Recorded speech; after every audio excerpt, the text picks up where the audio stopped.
Professora Valdiana Gomes, mais uma videoaula para vocês, e a gente volta, nessa videoaula com leitura e interpretação textual. Espero que vocês estejam bem, certo? Em casa. E antes de irmos para a indicação da nossa agenda, a gente faz a nossa acolhida. E como eu havia dito na primeira aula desta semana, essa semana eu escolhi A Vida Vai Dar Certo para Mim, uma coletânea de 3 textos em que ele orienta e aprofunda essa nossa fé, né? Ele nos diz para acreditarmos e aceitarmos essa força maior, que ela vem de Deus, tá bom? Então, a vida vai dar certo para mim. Trago para vocês hoje a indicação de que eu sinto e exprimo o poder de Deus na confiança que Ele manda para o meu coração. Você consegue se lembrar da vez em que, quando eu estava se alegrando por ter superado um problema, uma crise, aconteceu algo que puxou de novo você para baixo? Há uma força oculta, uma energia negativa, que consegue entrar na sua vida nos momentos mais inconvenientes, se você permitir, de forma muito destrutiva. Quando essa força entrar em sua vida, lembre-se de chamar Deus, de pedir a Ele proteção, de pedir a Ele ajuda, ânimo para superar toda e qualquer dificuldade. De qualquer forma, tenha fé. Quando a força oculta, negativa, pensar em aparecer, dê a ela um propósito maior para vencer. Renda-se, cubra-se e ore, reze, confie e espere naquele que tudo faz por nós, porque o seu amor é misericordioso e a sua bondade é infinita.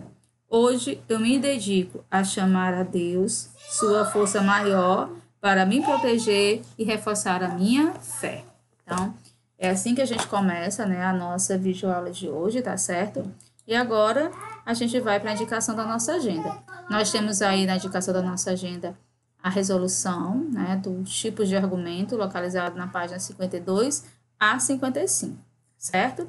Em seguida, a gente vai fazer aí uma análise dessas características, exemplificação, enumeração, comparação, causas e efeitos e evolução histórica e a contraposição. Que são maneiras de a gente argumentar e vocês vão usar isso bem lá na produção textual.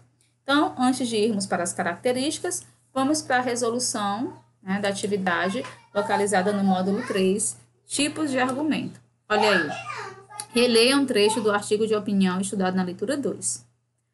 Muitos fatores podem ser responsáveis por instabilidade em uma amizade. Distância física, distância emocional, gostos diferentes, indisponibilidade constante, sensação de unilateralidade, cobranças, brigas e por aí vai. Nesses casos de instabilidade, é normal sentirmos vontade de dar um tempo. Que recurso a autora empregou para contextualizar o assunto e apresentar suas ideias? Ela usou dados estatísticos, exemplificação ou comparação? Ficou muito claro, oitavo ano, ela usou exemplificação. Então, você marca esse quadrinho do meio. Como esse recurso foi apresentado no texto? A autora exemplifica, por meio de uma enumeração, as situações que podem causar instabilidade em uma amizade. Ou seja, ela exemplifica, as situações. Qual é a importância desse recurso em um texto argumentativo? Esse recurso torna o texto mais informativo e, consequentemente, conquista a confiança do leitor, que pode, inclusive, identificar-se com ele por causa dos exemplos. Pessoal? Então, veja aí, que tem uma função. Esse recurso faz com que o texto seja mais informativo e, consequentemente, conquista a confiança do leitor. Aí nós temos aí um quadrinho amarelo em que ele vai lhe dizer isso com bastante clareza. A exemplificação é um importante recurso para complementar os argumentos de um texto, confirmando, esclarecendo e reforçando as ideias desenvolvidas. Leia um trecho de uma reportagem sobre a quantidade de jovens na escola. A taxa de atendimento de crianças e jovens na escola aumentou 4,7 pontos percentuais desde 2005, atingindo 94,2% em 2015. O índice, no entanto, ainda é insuficiente para alcançar a meta do Todos pela Educação para esse ano, que era de 96,3%, e a universalização determinada constitucionalmente para ser atingida até 2016. Aí tem aí a indicação acesso em junho de 2018. Que dados são apresentados sobre o assunto em questão? O aumento de 4,7% na quantidade de jovens e crianças na escola, que atingiu 94,2% em 2015 e a meta de 96,3%. Então, repetindo, né, para que não fique nenhuma dúvida, o aumento de 4,7% na quantidade de jovens e crianças na escola, que atingiu 94,2% em 2015 e a meta de 96,3%. Bom? Aí, vemos aí. Caso o autor não tivesse incluído esses dados, as informações teriam o mesmo efeito para o leitor? Não, né? Pois o leitor fica mais convencido do argumento do autor com a apresentação dos dados levantados com base em pesquisas sérias, que comprovem seu ponto de vista. Professora, eu entendo isso aí, mas exatamente aonde eu vou aplicar? Exatamente no seu texto. Quando você for dar a sua opinião na dissertação, no texto dissertativo argumentativo, e que você quiser exemplificar, enumerar uma situação, você vai dar mais veracidade, tornar o seu texto mais real. Né? Em outra contrapartida, né, ele também fala dos dados estatísticos. Os dados estatísticos, eles também vão contribuir e fazer com que o seu texto ganhe credibilidade. Uma coisa é eu dizer por mim mesmo, uma outra coisa é eu me apoiar em alguma situação para reiterar o que eu estou dizendo. Então, os dados estatísticos, eles são importantes para confirmar as ideias, fortalecendo-as e mostrando sua veracidade. Tá vendo? No entanto, é importante ter cuidado com a fonte de pesquisa, pois ela deve ser segura e confiável, né? Também você não pode, de primeira, acreditar em qualquer fonte. Tem que pesquisar e saber a veracidade da informação dada. O trecho a seguir comenta o excesso de tecnologia, né, na adolescência. Olha aí. Segundo o psiquiatra Fábio Barbirato, existem adolescentes com comportamentos dependentes. Mas o que acontece na maioria das vezes quando os filhos usam muita tecnologia e a falta de limite dos pais? O computador acaba sendo uma babá eletrônica para as crianças. O pai pode estar cansado do trabalho, mas precisa reservar um tempo para o filho. Sinais de que o seu filho é viciado em tecnologia, acesse 23 de junho de 2018. De acordo com o trecho, o que normalmente motiva a dependência tecnológica dos adolescentes? A falta de limites por parte dos pais. Com que objetivo foi apresentada a citação do psiquiatra Fábio Barbirato? Por ser psiquiatra, pressupõe-se que tenha conhecimento sobre o assunto, garantindo mais credibilidade ao texto. Você concorda com a opinião apresentada pelo psiquiatra? Explique. O que vocês acham, né? Que o computador, no caso aí, ele serve mesmo como de babá, às vezes pela falta de não ter o que fazer, pela falta de atenção, você acaba, de uma certa forma, usando mais os recursos tecnológicos, aí você organiza aí sua resposta da melhor forma, embasando, justificando, não só respondendo sim nem não, porque isso não vai garantir a eficácia da sua resposta. Quando empregamos, oitavo ano, um argumento, citando o discurso ou as ideias de uma autoridade ou de uma instituição sobre o assunto em questão, estamos usando uma citação de autoridade, tá certo? Esse recurso dá mais credibilidade às ideias defendidas no texto. Então, veja que quando você emprega um argumento, quando você cita o discurso, as ideias de uma autoridade ou de uma instituição renomada, né, sobre o assunto em questão, alguém importante falou sobre aquele assunto, então nós estamos citando uma citação de autoridade. Esse recurso, ele automaticamente vai dar uma maior credibilidade ao seu texto. Olha aí. Agora, leia os trechos a seguir, que falam sobre algumas características dos adolescentes. Texto 1. O estudante Lucas Barbosa Turcano disse que hoje em dia assiste bem menos a televisão do que costumava ver antigamente. O que acontece é que hoje em dia a gente tem serviços como Netflix.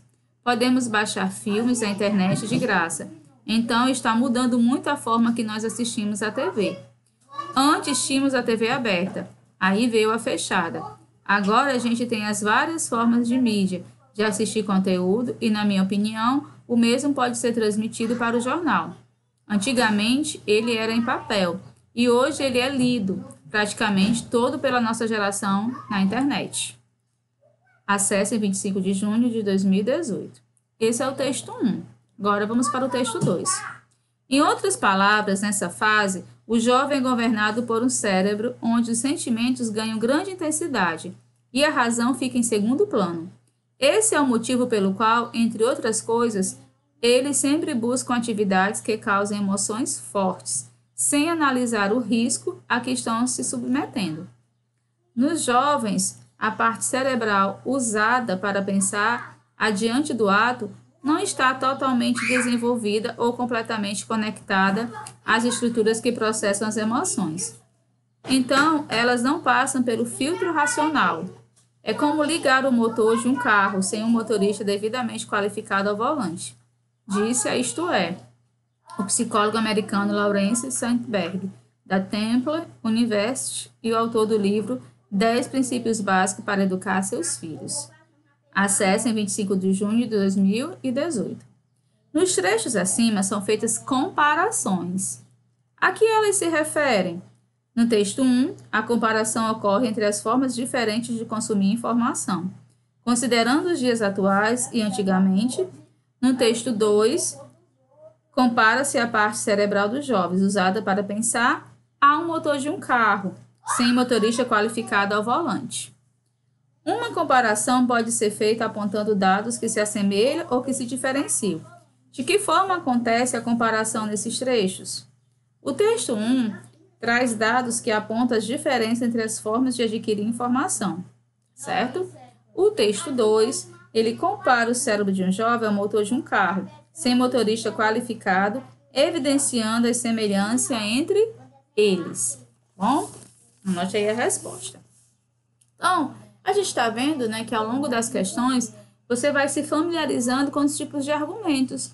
E o que cada argumento ele tem uma função. Nós já vimos exemplificar, os de pontuar, os de enumerar, né, dos dados estatísticos, tá certo? Os de comparação. Então, para desenvolver uma argumentação, um argumento forte, muitas vezes é comum o autor estabelecer comparações, tá certo? Apresentando contrastes, fazendo paralelos, destacando semelhanças ou diferenças entre os elementos abordados no texto. Leia o trecho de uma reportagem sobre o uso da internet pelos jovens. Olha aí. O trabalho foi realizado pelo Comitê Gestor da Internet no Brasil, através do Centro Regional de Estudos para o Desenvolvimento da Sociedade da Informação. Usam a internet, segundo o estudo, 23,7 milhões de crianças e adolescentes.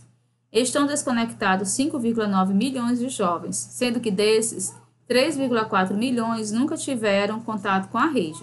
Os maiores percentuais de uso entre os 9 e 17 anos de idade são registrados no Sul, 90%, e no Sudeste, 88%. No Norte, o índice cai para 56% e no Nordeste para 71%. No Centro-Oeste, o percentual é de 85%. Acesse em 23 de junho de 2018. Conforme as informações apresentadas, qual é a quantidade de crianças e adolescentes que usam a internet no Brasil e quantas não utilizam? Aí a gente tem aí, 23,7 milhões utilizam e 5,9 milhões não utilizam. Qual região apresenta a maior quantidade de usuários da internet? E qual apresenta a menor quantidade? Maior quantidade, região sul, menor quantidade, região norte. Explique no quadro a seguir como os tipos de argumentos descritos são utilizados na reportagem. Aí nós temos aí os dados estatísticos, citação de autoridade e comparação. Então, nos dados estatísticos, nós vamos ter o percentual por região, vírgula, da quantidade de crianças e adolescentes que usam a internet, certo? Na citação de autoridade, nós vamos ter a reportagem, utiliza dados da instituição, comitê, né, gestor da internet no Brasil. E, na comparação, o texto compara o uso da internet nas diferentes regiões do Brasil, certo? Então, é assim, né, que ele faz essa comparação, tá bom? Então, a gente vai agora, né, ainda dando sequência à nossa aula, conforme a indicação da nossa agenda, a gente vai conversar um pouquinho agora sobre as características, né, de uma maneira mais clara, né, a gente vem com a exemplificação, Nas estratégias de exemplificação, você irá inserir e desenvolver um exemplo específico, tá certo? Oitavo ano, como foco principal do parágrafo, tendo o propósito de justificar a sua ideia. Esse exemplo ele deve ser preferencialmente de conhecimento geral.